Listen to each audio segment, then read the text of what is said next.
Yo, YouTube, what is up? Radar25 back here with my co-host, Michael Fuentemania, Club Guy What Mike. up, Marks? We're back again with another video. Today's video is the Wednesday Night Wars, and we got 5 takeaways for the Wednesday Night Wars. Where the power lies. For the second week in a row, NXT slightly beats AEW in the ratings. We had a couple of debuts on NXT. We'll get into that. Before we do, guys, I want to remind you guys to drop a like on this video and Monday Night Raw videos, my live streams. Drop likes on those, watch those. And if you guys are watching and you're not subscribed, please do subscribe to the channel. Hit that notification bell so you guys are missing nothing that's dropping. And without further ado, guys, let's get right into this video. Our 5 takeaways from the Wednesday Night Wars, NXT versus AEW. A little bit of the bubbly. All right, guys. AEW started off with a TNT Championship Tournament quarterfinal match, and it was the Murder Hawk Monster Lance Archer Don't forget versus Jake started off with the promo. The entire show started with a promo with Jake, who just kills it no matter what. Trust me, the best. Yeah. He just hyped another promo of him hyping up how much of a monster Lance Archer is. But this was Lance Archer versus Colt Cabana quarterfinals TNT Championship Tournament. I enjoyed this match. It was a good match, yes. Yeah, it was solid a good match. It was basically one-sided, like Archer just destroying Colt Cabana, but Colt Cabana was a fiery baby face, working from underneath, get his offense, try to fight from underneath, and try to make a stand. But it was just too much for him. Great power display by Archer, hitting that Razor's Edge, like blackout move that he does. That thing is pretty cool. I have to give it to him. And Colt's not a small guy. Colt's not a small guy. Colt's a big guy. And nobody, if you're a spectator, nobody's safe when Lance Archer comes out because he'll knock some of the fuck out. Yeah, he will knock you out because he seems to knock everybody down as soon as he comes to the ring. The bell rings. Archer wins this match. Another strong showing from Archer. He's obviously a monster, has a crazy look to him and all that stuff like that. He advances. We're still assuming it's him, Cody, in the final. Yeah, for sure. Yeah. Next thing on the show, guys, was one of the squash matches that they had on the show. It was a return to Britt Baker. Obviously, last week we saw after her promo in the dentistry office. In her dentistry office with like a thing over her nose. Yeah. Because, say like a deviated septum or a broken nose from that match against Shida last week. Kayfabe. Yeah. So she came out and she faced a competitor named Cassandra Golden. Local competitor got squashed. But it's good to see Baker back, a week later after, getting her nose all messed up. Yep. And, just showing that she's like the star of the women's division. Yeah, pretty much. She's the star of the women's division. She's a star, best on the mic and all that stuff like that. Best character of the women's division. She's the best. So this, I mean, she's like, I would say top 5 of anybody in the entire EW, I would say. Yeah, you say top 10 of everybody. Yeah, you can probably say that. Yeah, she's like the top woman, but she's up there with some of the guys as well. Popularity. Yeah. But she gets the win, guys, so she continues to roll, and we'll eventually see her in a title match sooner or later. All right, so the next match was Sammy Guevara versus Pineapple Pete. Pineapple Pete. No. I think they're calling him right. No one knows what his name is. It's Pineapple Pete. Jericho put him over. Now, this is one of the most. He can't make money off that goddamn name. He's a fucking idiot. This is one of the most indie-rific people I've ever seen wrestlers. He looked like he had the gamer body, and I don't know. It's a guy that you would never ever see Vince McMahon let into the building as a wrestler. Mountain Dew diet is what he's got big time. I don't know. I don't know why they put this guy on the show or why they have him on the roster. He looks too indie to have on national television. Well, I mean, this is his second time on AEW too. That's the best part about it because he had a record of 0-1. I don't remember seeing him unless he was on Dark. Yeah. So this is basically just a squash match for Sammy Guevara. Good to see him get a win because those are tough to come by for him. If you saw his overall record in 2020, I think it's like 9-12. Yeah. So good to see him get the win. He pretty much dominated Shakti the whole match. Pineapple Pete, whatever you want to call him. And he came out afterwards and talked. After he beat him, he talked about the next week's match against Darby Allin in the TNT tournament. And here comes Darby Allin, to kind of scare Sammy G off. But great commentary from Chris Jericho and Tony Schiavone throughout the show, especially this match because he's obviously his boy, Chris Jericho's boy, and souping him up. So Guevara gets the win heading into next week's TNT tournament match against Darby Allin. I mean, I want him to win. He's I know he's not going to win, but he's the guy that he'd be a nice guy to win. Yeah, he'd probably benefit the most. For sure. I thought a guy like him or Sean Spears would benefit the most from the title. Yeah, I think those would be the best guys to win it. But I'm picking him with my heart, but I don't think it's going to happen. No, I don't think it's going to happen either. Next thing on the show, guys, was Chuck Taylor of the Best Friends coming down the ring with freshly squeezed Orange Cassidy against Superbad Kip Sabian with Penelope Ford. Penelope Ford. Solid little match. Yeah, Kip he's Sabian good, gets the man. win, but he gets help from Penelope Jimmy Ford fucking and a Havoc. Jimmy fucking Havoc, which is kind of odd, but I guess they're a thing now. Kip Sabian and Jimmy Havoc, maybe. Hey, it's about the stables in AEW. You gotta get your numbers right, and so they're doing it with Kip Sabian and Jimmy Havoc. I guess we'll see what happens. They also have, Kip Sabian gets the win here. Obviously, he has his match against Dustin Rhodes in the TNT tournament. I think in 2 weeks or so. They haven't really like the timeline. I think they're doing one match a week for the tournament.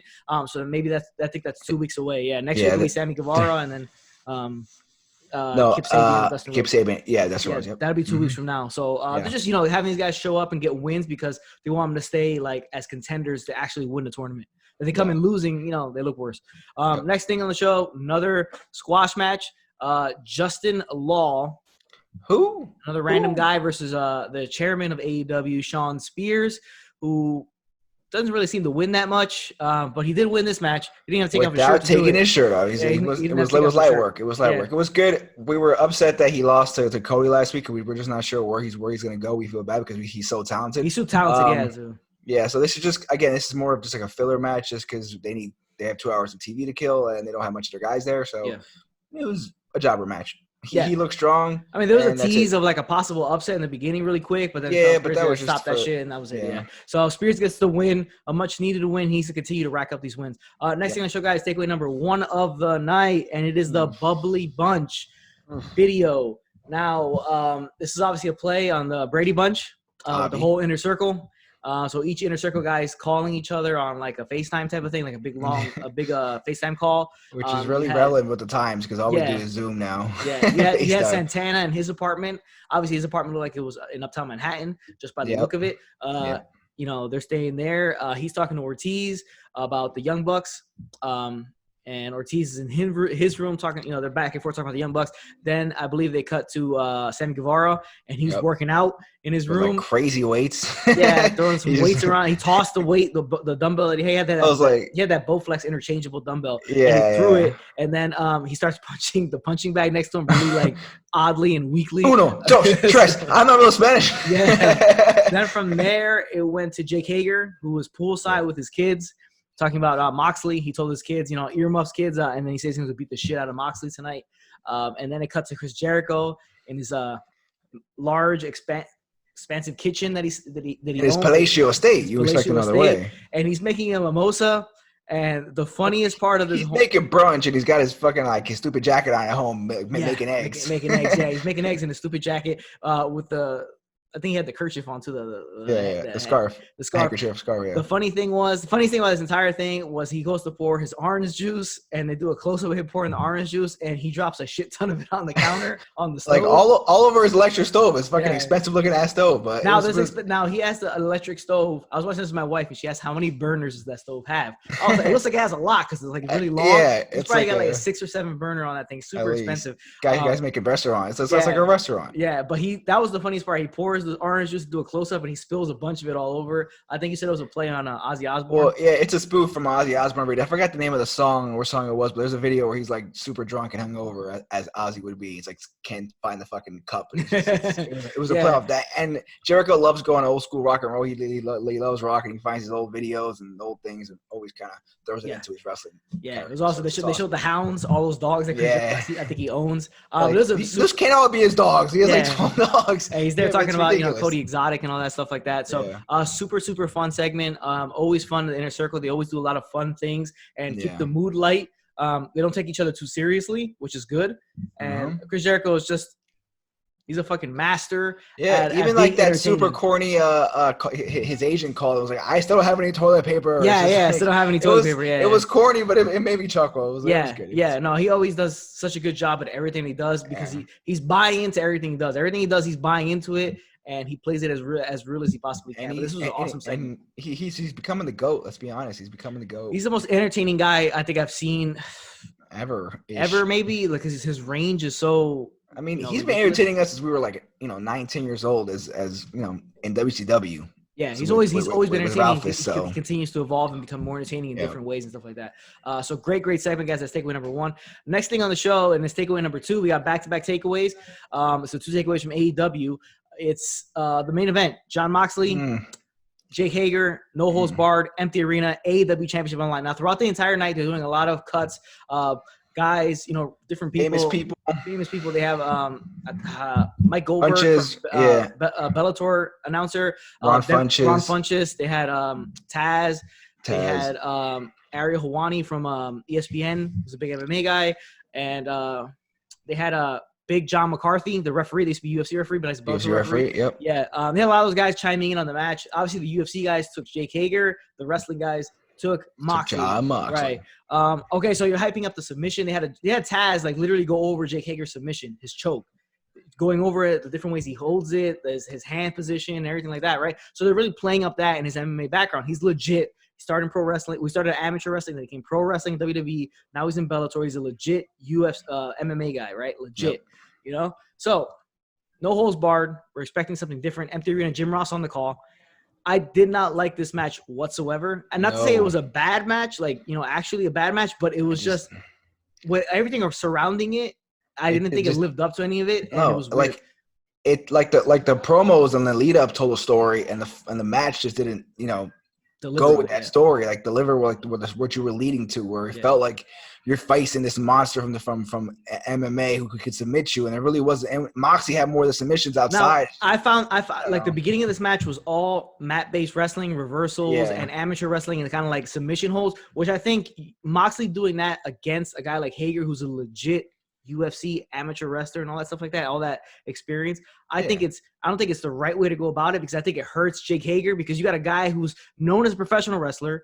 I don't think he has much of a background in anything else, right? Maybe he trains a little bit in MMA, but this guy's a legit MMA, undefeated in Bellator. Yeah. And he's wrestling him and he's reversing him, putting him in move. And if they're gonna do that, Hager has to dominate Moxley in every way possible when it comes to that style. And you would think Moxley would lean more on the hardcore stuff and more weapons, the wild, and more go get some stuff. chairs, to even the score, make it just like because you can't beat him on the mat, you can't beat him in the submission game, because that's his game. Or in size, and they made him feel like this guy that was this massive guy, this monster athlete who hits harder than anyone else, right? And it never came across that way. It just came across like Moxley's just it would have been better if Mox was coming from underneath and found ways, maybe Moxley felt like he was more toe to toe with him on the mat based stuff. Yeah, where the whole build up, even Mox's promos, it was about this is the biggest fight of my life because I'm facing the biggest monster that I've ever faced. And then they play so much into that choke with Taz doing the whole video thing. And you never felt like the choke was gonna get him the win, or Moxley was even in trouble when the choke happened. It didn't feel like it. Now another thing, it's a no holds barred match. Well, they went out to the ring for the first time. I believe John Moxley was trying to put Hager in an arm lock, arm bar move. And Jim Ross says, I don't think you can get submissions. I think it has to be inside the ring, because this isn't a false count anywhere. It's no holds barred. But they're still going for submissions on the outside. Yeah, to do a figure four. Moxley does a figure four on Hager on the railing. And then the referee's asking Hager if he wants to quit, give up. So now it's no holds barred, false count anywhere. And then they give rope breaks in the ring in a no holds barred match. It doesn't.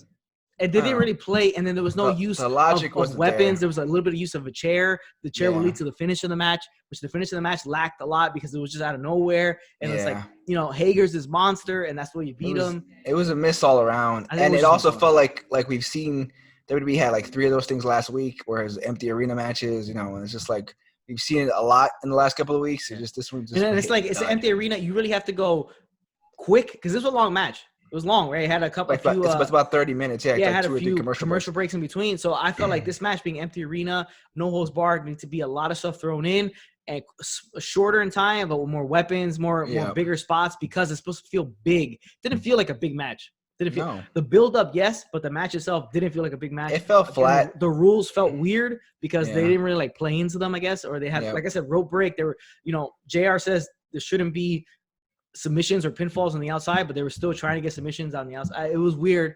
It's a lot of confusion. I'm not gonna blame the 2 guys in the ring. I'm gonna blame the guys that set the match up. If it wasn't 2 guys in the ring, I don't know how AEW works with agents. Yeah, there's like road agents and stuff. And this is maybe where if you don't have a guy like Jericho in there, or a legend, or a guy that knows what he's really, I'm not saying Mox doesn't know what he's doing, or both of them were in WWE, but there was it was a little. It was weird. Yeah, it was just weird. Like No I don't one know dotted the I's whose and idea crossed was the it to T's. have Mox try to play Hager's game, like play to Yeah. his strengths of Hager as Which an MMA guy, amateur you wrestler. would step And away. then, and then Jim Ross is hyping up that from Prairie, Oklahoma, is where Jake Hager's from. It is the hotbed of amateur wrestling. It is, I think he said it's the Williamsport of amateur wrestling. Williamsport, obviously Little League Baseball. Now they're saying that's the hotbed, the biggest amateur wrestling location in the world or in the U.S. And he's been wrestling since like he's 5 years old or something like that. He's really playing that aspect of up, and the whole show has been about him playing up the aspect of his submission hold and his MMA background, and really, I don't know, Moxley going toe-to-toe when it comes to mat-based wrestling and stuff like that, to me, didn't make any sense. No, it like, again, if you're in a fight, if it's supposed to feel like a real fight, like if you're facing Khabib and Nurmagomedov, whatever his name is, like from the UFC, you know he's a monster on the ground, so you want to keep him up, right? That's the point of a fight. Why if you know? I think Moxley should have done more like striking, more trying to like punch him and stuff like that. Yeah. You know, get his way into it, not go into like because like okay, so weakness. It's pro wrestling, right? We're supposed to buy into pro wrestling and suspend their disbelief. But this guy's a legit fighter. It's not like anybody's trying to go head to head with Brock Lesnar on the mat, or unless it's like Kurt Angle, like what you do, like unless you're Chris Benoit with that match. But like other than that, you're not going to go. You're not going to try to go mat wrestling with him, right? And then you're not going to try to out judo fucking Ronda Rousey in a match, right? You're not going to do it because it's not realistic. Nobody's going to believe it. Everything's like, come on, it's like bullshit. So him trying to take a guy who's actually a legit MMA guy, right? I don't know who he's fought some guys. I don't know what their names, what they are, but he's undefeated. It's not like CM Punk, who just dabbled in it. It didn't work out for him. He wasn't talented enough. It didn't have the experience. This guy seems to have some talent, and he has all that amateur wrestling background. Right. Like the wrestlers tend to do better in MMA, right? The amateur wrestler guys. So I think it was a whole miss, the whole thing. But Moxley gets the win with a paradigm shift on a chair. That's how he gets. It came out of nowhere. It was kind of a surprise win, and then that was. I don't know. It wasn't a great first, defensive or title like the match. I think this whole thing was hot shotted.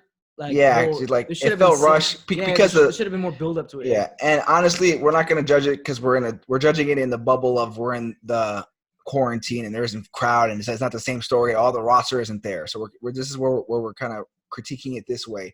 I felt if it would have been normal times, it probably would have been a much better match, a much better build up. Everything would have been safe for pay-per-view. It probably would have been safe for a double or nothing. Pay-per-view or one of their big kind of like Clash of the Champions feeling. They're when they have a dynamite that's special. Yeah. So I don't know, but kind of a miss. Really one of the weakest. I think the weakest NXT AEW show since the start. So I mean, it was what it was. It's still good, but just not anything to write home about, really. Yeah. Guys, so that's AEW. That's the first half of the Monday Night Wars. We're going to get to the second half. Remember, NXT won second week in a row, just slightly in the ratings, right? The demo that they're looking for, the 18 to 35 demo, they lost. They continue to lose. NXT continues to lose that demo, but the overall ratings, they won 2 weeks in a row, very slightly, though. So NXT started off with the return of Finn Balor, right? Finn Balor has been in a feud with Walter. The match was supposed to happen, I believe, during WrestleMania weekend. Yeah. Right? But obviously that can happen with travel restrictions, all that shit like that. So they bring him back to NXT, and he's taking on one of Imperium members, Fabian Aichner. I can't say that last name. Yeah, I can't say his last name. We'll come. Yeah. I think he's Italian. Yeah. So he's facing him. Very, very good match. Yeah, really good. And I'm impressed with the Fabian kid. Yeah, that UK, all those UK style guys, those are always like really, really good mat-based wrestlers. And they lay their shit in. Everything looks like strong. Everything hits hard. Yeah, everything looks really good. And Finn is, Finn is Finn. It was a good little match. Good way to start off the match. I mean, the show, good curtain jerker set up for the rest of the show. It was a solid NXT from. No, it was a solid match, and I mean, it's a small way to continue the feud of Walter while you can't do the match now. Yeah. Small way to just continue it. But Balor does get the win, even though it was some outside interference, but he hits the 1916. And he gets the win with that. So, that's the match. And next thing on the show was the Charlotte Flair, vignette promo video package. It's talking about she's going to dominate NXT, right? So she's saying next person she's going to give a shot to is Mia Yim because they faced each other in the early days of NXT when she was in NXT previously. That was her first match in NXT. That was her first match. So a cool thing that they play towards that, right? And she says she wants to give her a chance, even though Io Shirai won the ladder match to have a shot. But I guess Mia Yim may get a shot sooner than Io Shirai. Probably saying the Io Shirai match for like maybe a bigger show, hopefully. Yeah. So we'll see what happens. She's just going to dominate the entire NXT, and she's going to be the past, present, future of the women's division, or the greatest of all time when it comes to just wrestling. All right, Bret Hart. All right. Yeah, All right. Yeah, basically that's what she's saying. Best there was. Yeah, basically that's what she's saying. Yeah. But that was a solid promo from her. She's been very solid with her promos recently. Yeah, she's she's the queen. She's the best. She's gonna prove that she's the queen and that she's the greatest of all time because she's beaten literally everyone that's been and she's won every title there is to win multiple times. So next thing on the show, guys, was Xia Li versus Aaliyah. This was going back to one of the matches in the qualifying for the women's ladder match. Where it's supposed to be Xia Li versus Aaliyah, and the Xia Li in the back was hurt. Somebody beat her up. It seems to be Aaliyah that did it. Nobody really cares. But Xia Li gets the win. It was a quick match. Aaliyah's really nothing special to her as like a performer in the ring or whatever. She's just kind of somebody there. She's a pretty face who is around. Yeah, she's just around. So Xia Li gets the win there. Next thing on the show, so they announced that they're going to have a tournament for the interim Cruiserweight Championship. This interim thing is very MMA, UFC things. They have a lot of interim champions that people can defend. So obviously, because travel restrictions, Jordan Devlin cannot, I guess, defend the title. Yeah. So William Regal decided they're going to do a tournament. It's a group tournament, so it has Group A, Group B. Everybody faces each other in those groups. Whoever has the best record, those two of each side faces. Very European. Very European. Like Champions League feeling. All right. Yeah, very European. So this was the first matchup, and it was Isaiah Swerve Scott, MLW fame, versus Akira Tozawa. Akira Tozawa gets the win here. Solid match, solid cruiserweight match. Definitely had all the cruiserweight spots that were flipping and flying all over the ring, outside of the ring. Yeah, it was a good match. This tournament, it should be fun. There's a lot of guys that create fun matches. Well, now one of the guys in the tournament is a new signee. There's actually 3 debuts on this show. Right? 3 debuts. Yeah, 3 debuts on the show. This one is Hijo del Fantasma. So Hijo del Fantasma. Now, you know that these guys are, Lucha Libre guys from Mexico. They always have the father, or maybe sometimes it's an uncle, who's a megastar back when. And the son or the nephew, they always call him Hijo. El Hijo del Santo, stuff like that. Or Junior, Rey Mysterio. Junior. Yeah, but they like to do the Hijo thing, right? Yeah. So this guy, Hijo del Fantasma, big star in Mexico. He's coming to NXT. I don't think he speaks any English whatsoever, but he's going to be in the There's a couple guys in the Raw roster that barely speak English. He's going to be in the Cruiserweight division in this tournament, so we'll see him later on. Big signing. It's cool to see more luchadors and stuff like that. Yeah, especially in the Cruiserweight division. We're back in WCW Eric Bischoff days. I mean, I think it's a great call. Yeah. And I'm excited for some of these matchups. They should be fun matchups to watch. Yeah, so Tozawa gets the win. He's 1-0. Scott 0-1, but he can still come back up in this tournament. Yep.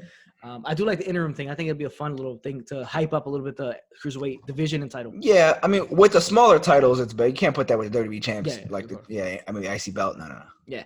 Next thing on the show, guys, was a matchup that's, it's about time it happened, right? So it's Tegan Nox versus Raquel Gonzalez. Obviously, Tegan Nox has had issues with Dakota Kai, and since Dakota Kai brought up Raquel Gonzalez, she's even jumped in there and really interfered in a lot of shit, right? Nox gets the win. Not much to write home about here. A little interference from Dakota Kai. Then we had Shotzi Blackheart come out, but with no tank. I think she should have chased off Dakota Kai with a tank.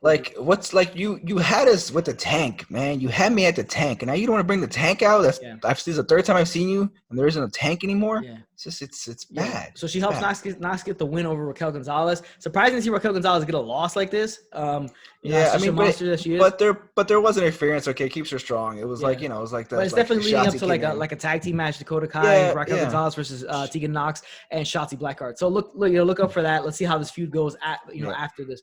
But it's adding something else to keep Dakota Kai and Tegan Nox together. Yep. Next thing on the show was a Keith Lee video package about Keith Lee and everything. He's had to sacrifice to become a star. Very nice thing. Keith Lee, we all love him. We're all excited about him. Want to see him more. Want to see him become eventually NXT champion. Solid little. They always do good with the video promos. Push the fuck out of people. That's all we want to see. Yeah, we love the push. But awesome video package as per usual from WWE. The production is always top notch. Next thing on the show, we see again Tahuti Miles, the guy who cannot buy a win. He's facing Dexter Loomis, your resident molester, pervert, a pedophile maybe, because he looks like a pedophile too. I think all the above. I think all the above. He's all that. And he comes out to the Stranger Things fucking intro song too off of Netflix. Yeah. It's weird. It's weird, I don't know. but Everything about him is weird. Yeah, this was a squash match. He gets the win. Character. He makes Miles submit, so Loomis gets another win on TV. And I Loomis, kind of like baby. the character. I want to see a little bit more of him because he's creepy. You'll see a little bit more of him later on. You do, and his creepy lighting. Next thing in the show was another Adam Cole. Adam Cole, can you just show up to the goddamn fucking Yeah, we're show. tired of seeing him Like, pro bowls in his backyard. like we get it. You have a pool with the outdoor cover. Great. Awesome. Yeah, I love it. we're kind of tired of seeing him not be on the show. But Be on the show. Velveteen Dream, I do like how he had a little podium where he did his promo. I love the third person that he does, and he always says Adam Cole this, Adam Cole that. I like those little touches. Yeah, I like those little touches. While he's talking about this, basically, how he wants to face Adam Cole and whatnot. Here, out of nowhere, they kind of shift the camera a little bit, and you see Finn Balor standing behind on the ramp, behind this look the entire time. Here comes Finn Balor, walks up the Velveteen Dream, says, if you talk about the greatest NXT champion of all time, you know who it is, and he's talking about himself. Obviously, his claim as the greatest NXT champion of all time. Now, he says something like, if you want to date with the Prince, keep talking about me or whatever. And then Velveteen Dream says, next Wednesday. Yeah, he says, if you want a date with the Prince, how about you pick me up next Wednesday in NXT? So super excited. Now, this is takeaway number 1 of NXT, and it's Velveteen Dream versus Finn Balor. Next week is what I'm assuming, right? I hope that match is done. I hope he picks him up for the day. I hope he doesn't stand him up like, Excited to see this. Now, Finn Balor, right, he has to wait for Walter. So why not get him a little bit into the NXT title picture or to the upper echelon of the card on NXT and have him face some of those guys so he stays super, super relevant, super, super strong or involved and feels bigger when he goes take on Walter. I think it'll amplify the match because you haven't been able to stick with the match because of everything that's been going on. I think this will help Finn Balor.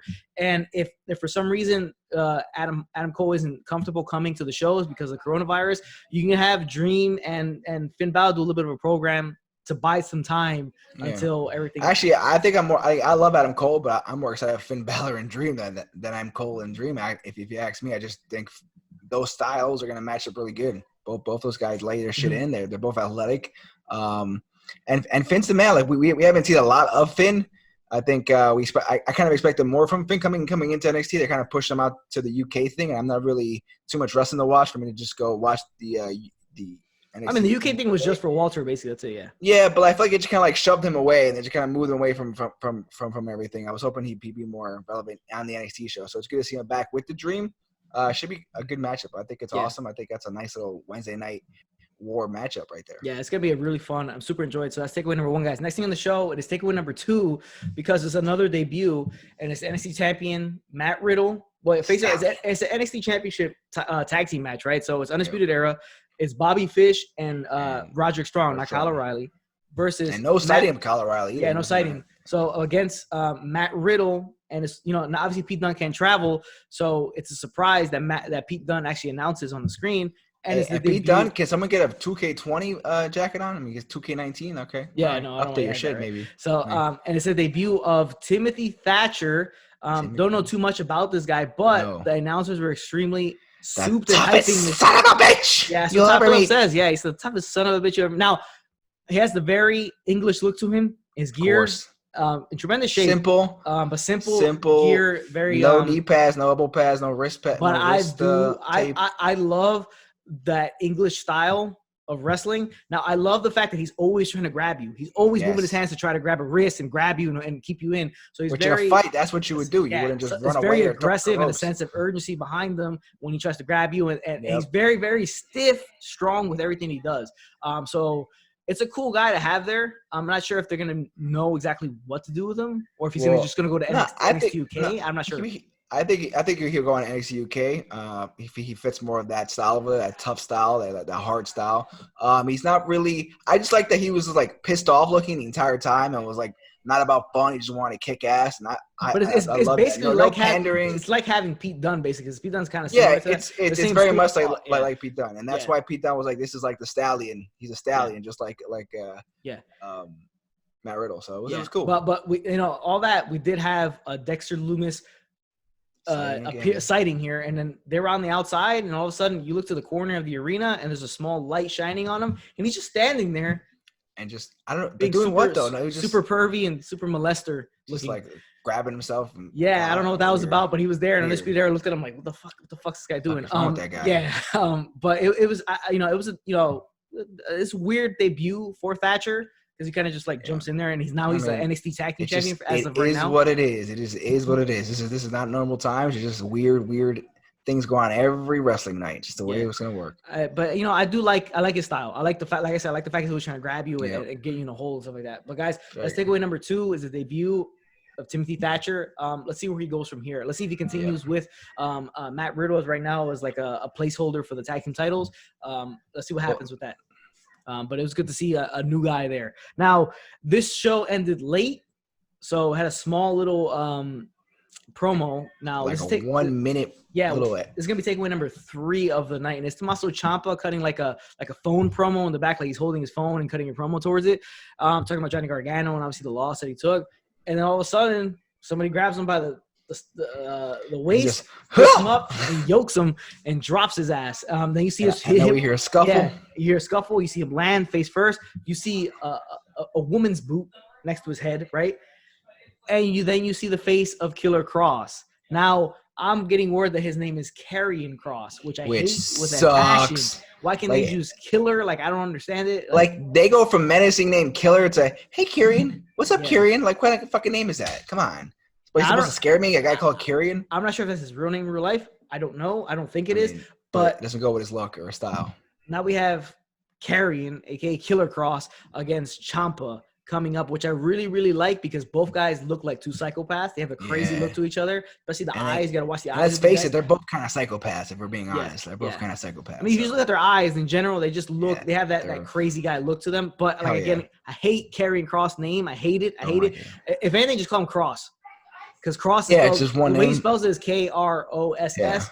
Different, spelling to it, but I was just calling Kross. I wouldn't call him. And hopefully they don't ruin Scarlett Bordeaux's name, just because that's a great name, Scarlett Bordeaux. No, I think she is called Scarlett Bordeaux. Okay, just don't kill that name because that's a great name and she's a beautiful lady. Leave it alone. Leave it alone. Leave it alone. If you can't, like, I wouldn't do Karrion.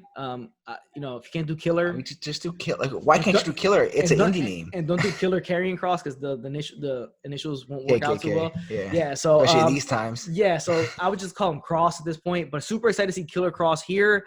And go after Ciampa. I thought he was gonna go after Gargano because of the end of their match last week. Yeah, where they were all creepy in that challenge. Where they were watching, Gargano and Candice LeRae walk out. And you could do Scarlett Bordeaux as Candice LeRae too on top of that. But they're going with Ciampa. I'm excited, super happy about this. I do like Killer Kross a lot.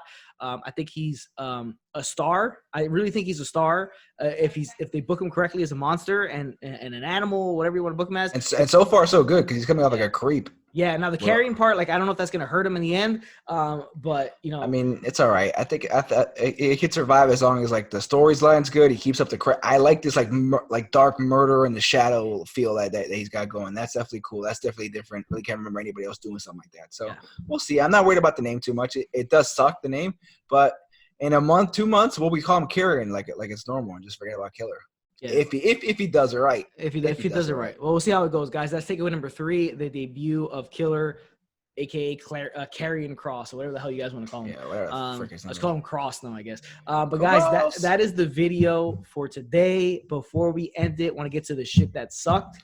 And the shit that sucked was everybody lost their job. A lot of guys lost their job. I would say that's the shit that sucked this week because this past Wednesday. Actually, there's 2 things that sucked, but first we'll start with this. We'll start with this. Yeah, 2 things that sucked. 2 shit that sucked. So obviously the first one, the same day as the Wednesday Night Wars, a ton of releases by the WWE to cut expenses down. So a lot of agents, backstage producers. Now I think they're furloughed. Storm. I think they're furloughed. I think they will eventually come back when things get back to normal. But the talent themselves that got cut: Rusev, Zack Ryder, No Way Jose, OC, the OC, Drake Maverick, Kurt Hawkins is gone. Ryder.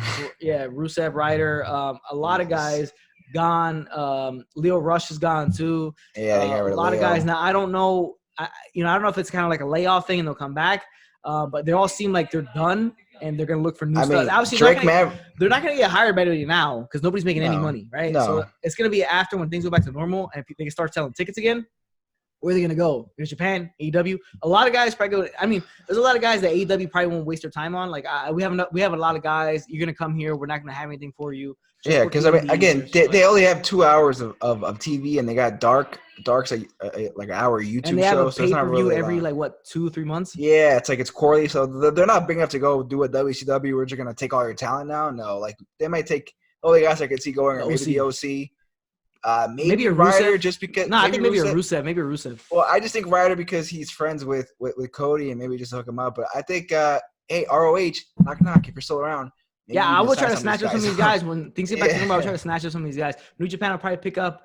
I mean, I'm assuming New Japan will probably take up Gallows and Anderson. They'll swap time between AEW. Yeah, because I mean, they're known commodities over once there. Once a week TV. Yeah, AEW and does. Carl Anderson was huge in Japan, so I'm sure he was inkling to get back there anyway. First ever Gaijin to make it to the finals of the G1. Exactly. We're excited to see that. Now, the second shit that sucked was the passing away of Howard Finkel. The Fink, man. Only 69 years old. Nowadays, that's not that old. And sad to see him go. Yeah, obviously, a lot of us grew up on him announcing. And that stuff like that. He's done a ton of big shows, ton of big matches, and stuff like that. I mean, if you're a kid growing up in the 90s, 80s, whatever, early 2000s, like Fink was the guy that announced him. When there was a championship change or a championship match, he made everything feel better, bigger. It was great. I mean, him calling in Austin, Rock, Hogan, Hart, Michaels, and Taker, all these legends. That iconic. I mean, if it went from Howard Finkel to Tony Chimmel and Tony Chimmel with Lillian Garcia, they would do like some shows, some not. And then the people they have now. Which are fine, but it's just Howard Finkel had the iconic voice, and during the time that he was there, it's synonymous with Hulkamania, that era, like 80s, like the golden age of wrestling, silver age of wrestling. Like I mean, I remember there was that mic that would come down to MSG from the top, and he was just like it was awesome, and it felt old school, felt special, and it's just I mean, sad to see him go. R.I.P. to the legend. Yeah, just another legend. In Howard heaven. Finkel, only 69 years old, but he's gone. That's the second shit that sucked. But guys, that's the video for today. Don't have anything, guys, for you guys to watch. I saw the Jimmy Snuka thing yesterday. It was awesome. Yeah, pretty good. Some crazy shit there. Some crazy interpretation by some of them.